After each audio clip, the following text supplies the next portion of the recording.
میں حکیم صوفی سید شاہ محمد خیر الدین قادری، صدر آل India Sufi Ulema council, chief minister Telangana mister K Chandra Shekhar Rao صاحب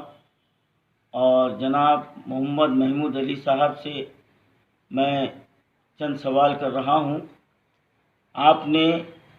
CAB کا جو قانون پارلیمنٹ میں پیش کیا گیا تھا،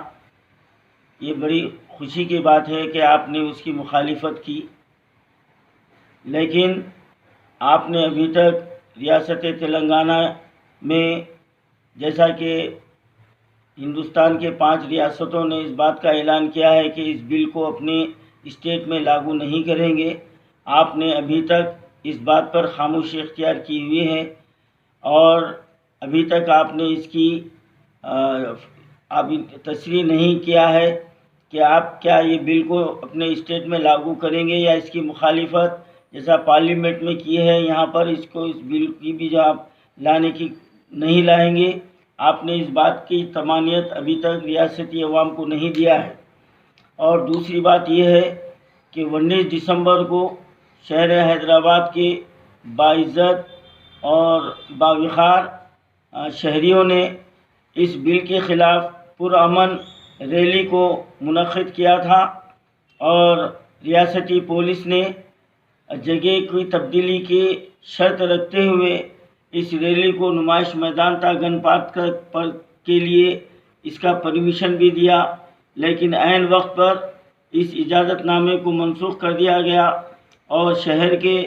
عزت دار شخصیتوں کو، بااثر شخصیتوں کو حراست میں لے لیا گیا ہے۔ اب ہم یہ سوچنے پر مجبور ہو گئے ہیں، کیا CM صاحب ہمارے عوام کے جمہوری حق کو بھی چھیننا چاہتے ہیں؟ کیا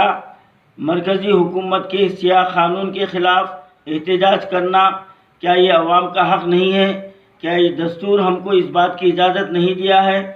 کیا آپ ہمارے یہ حق کو بھی ہم سے چھیننا چاہتے ہیں؟ اس سے پہلے آپ کے اراکین نے طلاق ثلاثہ پر خاموشی اختیار کی، لیکن بات یہاں پر صاف ظاہر ہے، خاموشی بھی نیم رضامندی ہوتی ہے۔ یہ بات ہماری سمجھ سے باہر ہے کہ آپ کہتے کچھ ہیں اور کرتے کچھ ہیں، آپ اعلان کچھ کرتے ہیں اور عمل کچھ کرتے ہیں، اور آپ نے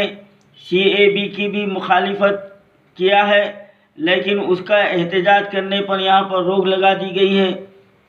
میں ہمارے محمود علی صاحب جو وزیر داخلہ ہے ان سے پوچھنا چاہتا ہوں، کیا عوام کو اپنا جمہوری حق استعمال کرنے کی بھی اجازت نہیں رہے گی؟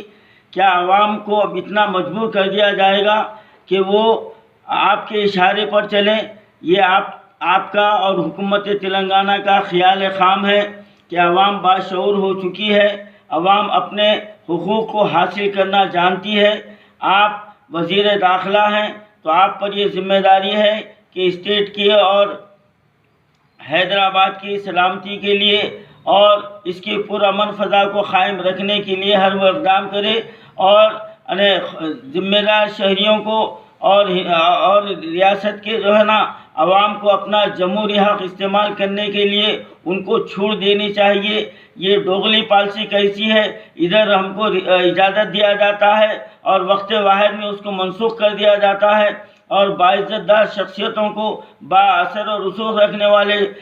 شخصیتوں کو، جماعتوں کے نمائندوں کو زیر حراست رکھا جاتا ہے۔ اور میں آخر میں TRS کے ان اراکین مسلمان جو عہدوں پر فائز ہیں، میں ان سے یہ ضروری بات کہتا ہوں کہ آپ ہمارے چیف منسٹر صاحب کو اس بات پر مجبور کریں کہ وہ اس بات کا اعلان کریں کہ اس ریاست میں اس بل کو لاگو نہیں کیا جائے گا،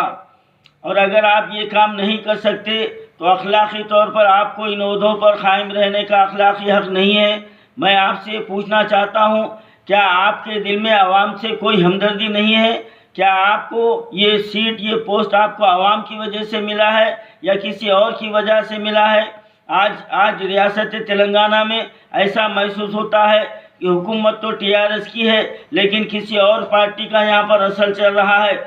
ان کے اشاروں پر مسلمانوں پر یہ ظلم کے پہاڑ توڑے جا رہے ہیں۔ میں CM صاحب سے اور بالخصوص ہمارے مسلمان جتنے بھی نمائندے عہدوں پر فائز ہیں، میں ان سے کہتا ہوں کہ اگر آپ کے ضمیر میں تھوڑی سی بھی